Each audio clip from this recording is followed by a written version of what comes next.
నమస్తే రమ్మగారు. నమస్తే జయ. మంచి స్టోరీ చెప్పండి. మామూలుగా మనం అత్త కోడళ్ళ తగాదాలు వింటామా జయ? మనం కోడళ్ళం అనుకో, అత్తగారులు అందరూ ఇలాగే చేస్తారనిపిస్తుంది కదా. అదే మనమే అత్తగారు అయ్యామనుకో, ఈ కాలం పిల్లలతో పితపకాలం పితబుద్ధులు అంటాం. పాపిష్టి పిల్లలు. ప్రెసెంట్ మనం ఫస్ట్ వర్షన్ లో ఉన్నాం రమ్మగారు. అదే మీరు నేను కూడా. ఈ పిల్లల్ని సరిగ్గా పెంచలేదు, పిల్లల పెంపకాలు బాగోలేదు, ఆ తల్లి ముండకు బుద్ధి లేదు, ఇలాంటివి తిట్టేస్తారు. నానా మాటలు అంటాం. తల్లుల పెంపకం అలా ఉంది, అంతే కదా. అంతే. అదే మన పిల్లలు సరిగ్గా లేరనుకో, మన పిల్లల ఫ్రెండ్స్ సరిగ్గా లేరంటాం. ఆ జతలు మంచివి కాదు, అందుకని ఇలాంటివి వచ్చినాయి. వాళ్ళు ఎవరితో జత కట్టి ఇలా ఇప్పుడు పక్కన వాళ్ళ మీదే పడతాం. మనం కోడళ్ళుగా ఉంటే అత్తలది తప్పు, అత్తలుగా ఉంటే కోడళ్ళ తప్పు కదా. అంతే అంతే. ఒక కథ చదివాను, భలే ఇంట్రెస్టింగ్ ఉంది, నాకు నచ్చింది. ఒక ఊళ్ళోట ఓ శాంతమ్మ గారు ఉన్నారు. ఆయనేమో ఒక సూరపరాజు గారు, మంచి సంపాదన పరులు, బాగా ఆస్తి స్వాస్తి ఉన్నాయి. ఈవిడ ఒక మాట, ఒట్టి ఒక మాటకి 10 మాటలు, 10 మాటలకి 10,000 మాటలు అనే రకం ఆవిడ. కయ్యానికి కాలు దూతుంది, ఏ చిన్నది వచ్చినా విసుకుంటూనే ఉంటుంది, రుంజుకుంటూ ఉంటుంది, పైకి అనేస్తుంది, నీదే తప్పు అంటుంది, మీ వాళ్ళందరూ ఇంతే అంటుంది, నీలాంటి వాళ్ళని ఎంతమందిని చూడలేదు అంటుంది, నేను ఇంత పనితి తెలుసు, మీ అమ్మ కూడా ఇంతే అంటుంది. ఇక ఇన్ని రకాలుగా అనే ఈ మామూలు కోపిష్టిది కాదు. ఇలా ఉంటే వాళ్ళని ఆపలేక మొగుళ్ళు ఊరుకుంటారు, పిల్లలు నోరు మూసుకూరుకుంటారు, చెయ్య వదిలేస్తారు కదా. ఇక వాళ్ళు భరించలేక, వాళ్ళ నస భరించలేక వదిలేస్తే పోతుంది. ఆమె పొట్లాట పడిపోతారు అమ్మగారు, ఇలాంటి వాళ్ళు పడిపోతారు. ఇలాగే జరుగుతుంది. ఎంతమంది ఉన్నారమ్మా ఇట్లా. అవునండి, ఎంతమందో. ఎక్కడికో వెళ్ళాం జయ, ఇప్పుడు చెప్తా. ఎక్కడికో వెళ్ళాం, ఆవిడెవరో ఫోటో అడిగారు మిమ్మల్ని. ఫోటో అడిగితే ఫోటో తీసుకొచ్చా అన్నారు. వద్దమ్మా దేవాలయం, మీరు ఇచ్చేదేంటి, మేమే తీసుకుంటాం. మీ ఫోటో ఆమె తీసేసుకుంటారా? వద్దండి, వాళ్ళు ఎవరికి ఇవ్వలేదు, మీరు కూడా తీయకండమ్మా. ఆయన దేవాలయంలో ఉన్నారట అంటే ఏం పర్వాలేదండి, పర్వాలేదంటారు. ఏం పర్వాలేదు ఏంట, మా గుళ్ళో నాకు ఇష్టం లేదు, దేవాలయంలో నన్ను ఫోటోలు తీసుకోవటం ఏమిటి, నేను భరించలేను దాన్ని, బయటికి వెళ్ళాక తీసుకుందామని చెప్తాను చెయ్య చాలా మందికి నేను. కొంతమంది వెయిట్ చేస్తారు, కొంతమంది కోపం వస్తుంది, ఏమిటి ఇప్పుడు పోజు కొడుతోంది అనుకుంటారు, ఏమిటి నాకు అంత మాత్రం నియమం ఉండకూడదా అనుకుంటా నేను. నా బతుకు ఒక నియమం వద్దా, నాకు అలాగే అనిపిస్తుంది. వాళ్ళ సంగతి ఎట్లా, నాకు అవమానంగా ఉంటుంది. నన్ను ఇప్పుడు ఏ గౌరవంతో నువ్వు నన్ను ఫోటో అడిగావు, అది నువ్వు నిలబెట్టుకోవాలి, నన్ను కూడా నిలబెట్టుకోనివ్వాలి కదా. మీకే నా సెల్ఫ్ ఎస్టీమ్, నాకేం ఉండదు, పాడు వాగు ఉంటుంది కదా, నవ్వొస్తుంటుంది. ఇవాళ ఎంతమంది శత్రువులు అయ్యారు నీకు అని అడుగుతారు మా వాళ్ళు. ఫోటో ఇవ్వకపోతే కుదరదు, అందరూ బయటకు వచ్చాక ఇస్తానమ్మా అని చెప్తా. కొంతమంది పాపం ఉండి ఫోటో కోసం ఆగామండి అని తీసుకుంటారు, ప్రేమిస్తారు వాళ్ళు. నన్ను విమర్శించడం వాళ్ళ ఉద్దేశం కాదు, నాకు యాటిట్యూడ్ అనిపిస్తే నువ్వు నన్ను, నీకు మంచి మాట చెప్పడం ఎందుకు, మంచి మాట చెప్పే వాళ్ళకి కూడా యాటిట్యూడ్. వీళ్ళే ఈ శాంతమ్మ గారు అనమాట. ఓకే, వాళ్ళే. అయితే ఈవిడ పోట్లాడేసేది, ఇక పుట్టింటి వాళ్ళని లేదు, అత్తింటి వాళ్ళని లేదు, కొడుకు పెళ్ళి వాళ్ళని లేదు, అందరు ఇదే గోల. సరే అందరు అనేవాళ్ళు, అమ్మో రేపు పొద్దున్న దీనికి కోడళ్ళు వస్తే ఉంటారు వాళ్ళు దాని సంగతి అనుకునేవాళ్ళు. ఇద్దరు కొడుకుల్లో పెద్ద పిల్లాడికి పెళ్లి చేశారు. పెద్దవాడి పెళ్ళాము మేనమావ కూతురు కాదు, మేనమావ కూతురు. ఈయన ఏమనుకున్నాడు, సొంత మేనగోడలు కమల పిల్లని ముద్దుగా చూసుకుంటుంది, తన రక్తం కదా. చాలామంది పోట్లాట కోర్లు కూడా మేనగోడళ్ళు అనగానే మెత్తగా ఉంటారు కదా. ఎంత బాగా చూసినా కోడళ్ళకి చాలదనుకో, మేనగోడళ్ళైనా సరే కోడళ్ళకి సరిపోదు, మేనత్తే కదా అని అనిపించదు. తక్కువ మంది ఉంటారు మేనత్తే, మన మేనత్త మన అత్త, మనం వీడితో బాగా ఉండాలి అనుకునే వాళ్ళు 50% కూడా ఉండరు. అక్కడ అత్తగారితనమే నడుస్తూ ఉంటుంది ఏం చేసినా సరే. సరే బాగుంటుంది అనుకుంటే ఇక మేనగోడల్ని కూడా ఆవిడ వదల్లా, అన్నిటికీ కసిరేది, కేకలేసేది, తిట్టేది, మీ అమ్మ ఇంతేననేది, నువ్వు ఇంతేననేది, ఏదో అనేది అనేది అనేది అనేది విరక్తి పుట్టింది దానికి, ఆ కమలకి, ఆ పిల్లకి విరక్తి పుట్టి, నేనుండను, నేను రాను, వేరు కాపురం పెడితేనే వస్తా, నన్ను తీసుకురావడానికి రా, నువ్వు మీ అమ్మ దగ్గరికి అయితే నేను రాను బాబా అని మొగుడికి చెప్పేసింది, వెళ్ళిపోయింది. ఏం చేస్తారు, ఆలోచించి ఈయన పెద్ద పిల్లాన్ని బయట పెట్టడం ఇష్టం లేదు, వ్యాపారం అంతా కలుసున్న వ్యాపారం, ఇవాళ ఇల్లు వేరైతే రేపొద్దున వ్యాపారాలు వేరైపోతాయి. ఆలోచించి రాజుగారు ఏం చేశారు, సరే వేరే ఇల్లు తీసుకుని పిల్లని కాపురాన్ని తీసుకొచ్చారు. సరే కొన్నాళ్ళకి వాళ్ళకి ఒక కొడుకు కూడా పుట్టాడు. రెండో పిల్లాడి పెళ్లి సంబంధాలు రాలా. ఈయనకి భయం పట్టుకుంది. ఉన్న ఒక బావమరిది కూతుర్ని ఇక్కడ చేసాం, ఇదేమో ఇట్టా తగలబడింది, ఎవరిని తెస్తే ఏమవుతుందో. ఎవరిని తెచ్చినా ఇదే కదా. ఇక రోజులు గడిచినాయి. సరే ఏమైంది, ఈయన ఒకనాడు పై ఊళ్ళో ఉన్న ఒక స్నేహితుడిని కలవడానికి వెళ్ళారు. కొంచెం కలిగిన కుటుంబమే వాళ్ళు కూడా, వీళ్ళలాగానే స్థితిపరులు. అయితే ఏమైంది, వాళ్ళ ఇంటికి వెళ్తే ఈయన కబుర్లు చెప్పుకుంటున్నారు. ఆయనకు ఒక కూతురు ఉంది, ఇంకా ఎవరో 2-3 పిల్లలు ఉన్నారు. పిల్ల కొంచెం చక్కగా కుదురుగా ముచ్చటగా చూడడానికి బాగుంది, జడగీడ చక్కగా ఉంది. పిల్ల అటు ఇటు తిరుగుతుంది. ఈ లోపల ఏమైంది, వీళ్ళు పిచ్చాపాటి హాల్లో కూర్చొని మాట్లాడుకుంటున్నారు. లోపల ఏదో వంట ప్రయత్నం చేసుకుంటున్నారు తల్లి కూతుళ్ళు కలిసి. ఒక చీరల వ్యాపారస్తుడు వచ్చాడు. వచ్చేసరికల్లా చీరల వ్యాపారస్తుడు అయ్యగారిని ఈయన పలకరించాడు. ఆ ఇంటి అయిన పిల్ల తండ్రిని పలకరించిన తర్వాత ఏమన్నాడు, అమ్మాయి గారు దోసెడు వెడల్పు ఉన్న అంచున్న చీరలు తెమ్మన్నారు, గుంటూరు చీరలు వచ్చినాయండి, అందుకని అమ్మాయి గారి కోసం వచ్చాను అని చెప్పాడు. చెప్పేసరికల్లా లోపల ఈయన కేకేశాడు, అమ్మాయి విమల, చీరలు ఆయన ఎవరో వచ్చాడు, నువ్వు కావాలన్న చీరలట, రారా అన్నాడు. అనేసరికల్లా ఆ అమ్మాయి బయటకు వచ్చి ఈ చీరలు ఆయన చూసి, వచ్చారా కూర్చోండి ఇప్పుడే వస్తానని లోపలికి వెళ్ళి ఓ పాత చీర పట్టుకొచ్చింది. హాల్లోనే జరుగుతోంది. పెద్దవాళ్ళు ఇద్దరు సోఫాల్లో కుర్చీల్లో అవతల కూర్చున్నారు. గుమ్మం దగ్గర ఈ పక్కన ఇంకొంచెం ప్లేస్ ఉంది, ఇక్కడ కూర్చున్నాడు. చీరల వాళ్ళు ఏముంది, మూటలు తెస్తారుగా, మూటలు అవి ఓపెన్ చేయడానికి ఓ తివాసి ఏదో పరిచింది, తివాసి మీద పెట్టుకున్నాడు. ఆయన ఊడదీస్తున్నాడు. తీస్తుంటే ఈ పిల్లల లోపల నుంచి వచ్చి, ఈ చీర గుర్తుపట్టారా? ఆయన ఏదో పాత చీరలే ఉంది కదమ్మా అన్నాడు. మీరు ఇచ్చిందేనండి, ఎంత వేలో తీసుకున్నారు, చిరగాల్సిందే కానీ రంగుపోదన్నారు, 3వ ఉతుక్కి ఇట్లా అయిపోయింది, జరి అంతా వెలా తెలబోతోంది, ఇప్పుడు మళ్ళీ మీరు నాకు కొత్త చీరలు తెచ్చిస్తే ముందు దీనికి సమాధానం చెప్పండి,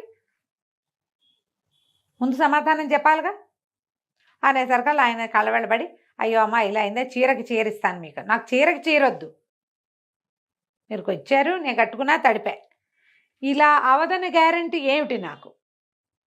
మీరు ఇంతకుముందు కూడా ఇలాగే అద్భుతమైనవి గట్టంచు చీర తిరగాల్సిందే కానీ రంగుపోదన్నారు, ఇదేమో 3వసారికే పాతగుడ్డయింది, మిమ్మల్ని నమ్మి తీసుకుంటే మీరు నమ్మకం నిలబెట్టుకోవాలి కదా, మీరు గ్యారంటీ ఇవ్వగలిగే బట్ట ఉంటేనే చూపించండి, లేకపోతే నాకొద్దు. ఏ చీరలు అయితే ఈ అమ్మాయి కోసం తెచ్చాడో ఆయన అవి చూపించలే, వేరే ఏవో పట్టు చీరలు చూపించి వెళ్ళిపోయాడు. ఈయనకి రాజుగారి కళ్ళు మెరిసిపోయినప్ప, అబ్బా పిల్ల ఎంత రీజనింగ్ తోటి మాట్లాడుతోంది, గట్టిగా తిట్టలా, తిట్టు కాదు అది, నిలదీస్తోంది, నిలదీత. సరే ఏమన్నాడు ఈయన స్నేహితుడితో చెప్పాడు, ఏమో వెంకటరత్నం నువ్వు నాకు ఒక మాట ఇవ్వాలో అన్నాడు. అంతకంటేనా నీకేం కావాలో చెప్పన్నాడు. మీ పిల్లని మా చిన్నవాడికి ఇచ్చేబోయ్ అని అడిగాడు. ఆయన ఆశ్చర్యపోయాడు, ఎంత మాట అన్నావు నువ్వు, అయ్య బాబోయ్ మా పిల్లని ఇవ్వటమేమిటి, బ్రహ్మాండంగా ఇచ్చేస్తాను, మామూలుగా కాదు, చేసుకో మా పిల్లని చేసుకుందు కానీ అన్నాడు. ఈయన ఇంటికి వెళ్ళి పిల్లని కుదిర్చాను అనేసరికి ఆవిడ రుసరుసలాడి దుమ్మదుమ్మలాడి పిల్లని చూడకుండానైనా అదే ఇదే అంది. కానీ ఆయన ఆ వెంకటరత్నం గారు బాగా పెట్టుపోతా బాగా చూపించేసరికి మేనగోడలు తెచ్చిద్దానికంటే ఇంకో గుప్పెడు ఎక్కువే వచ్చినాయని ఊరుకుంది.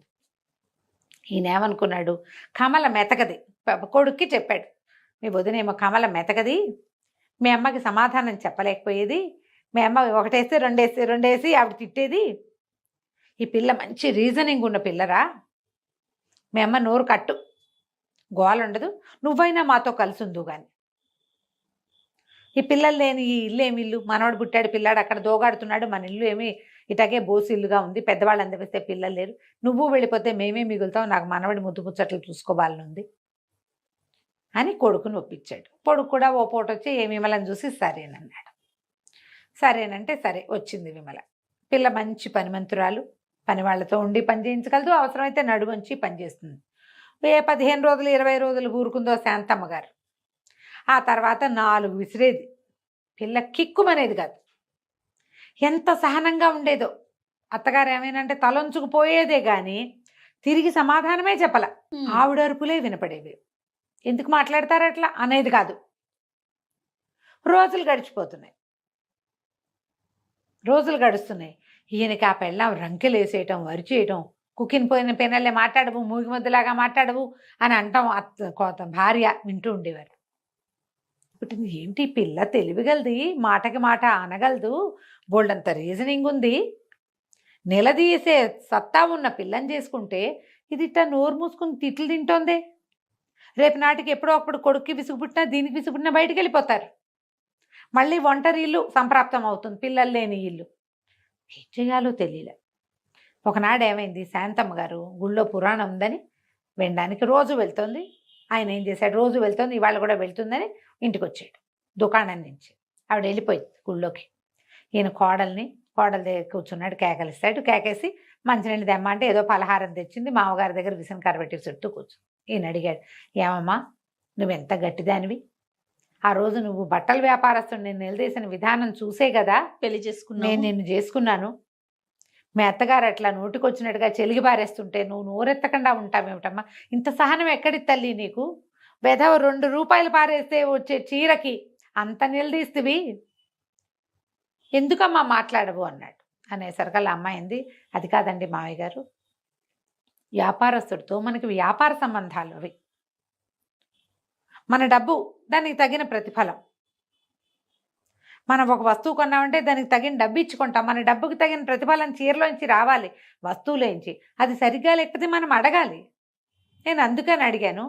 ఇప్పుడు ఇక్కడ నన్ను నానా మాటలు అనేది మా అత్తగారు, నా భర్తకి తల్లి, మా ఇంటి పెద్ద ముత్తైదువు. నేను ఆవిడని ఏమంటాను?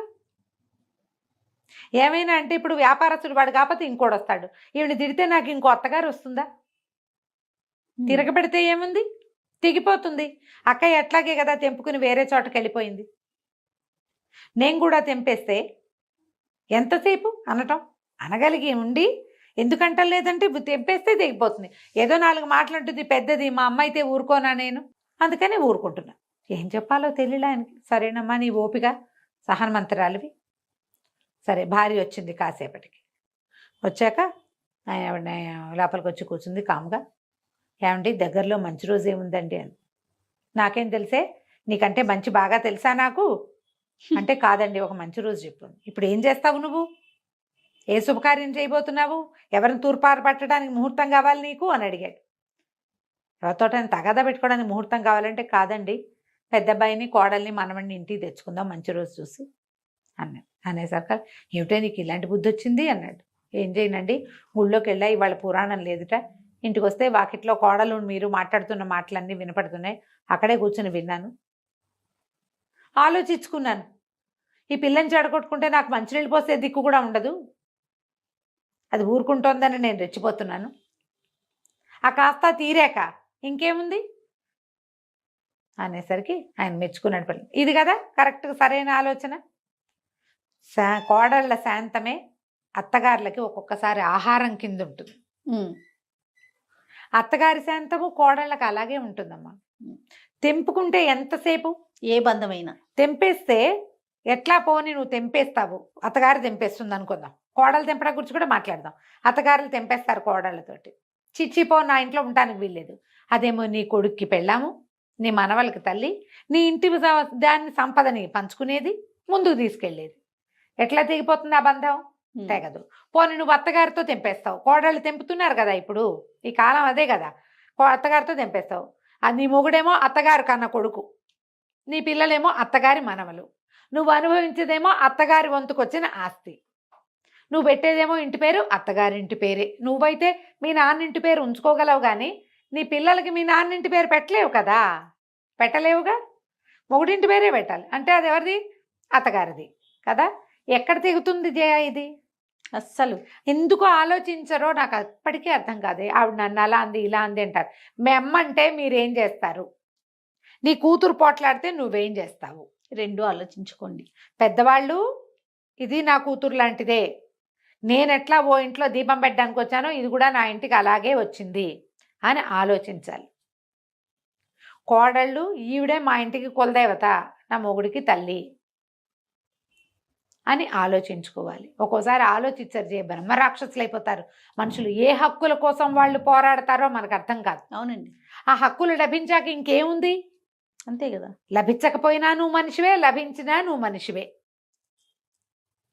తెంపేసుకుంటే తెంపేసిన వాళ్ళు అవుతాం, అంతే కదా. ఇలా ఆలోచించి చూడండి. చాలా బాగుంది రమ్మగారు.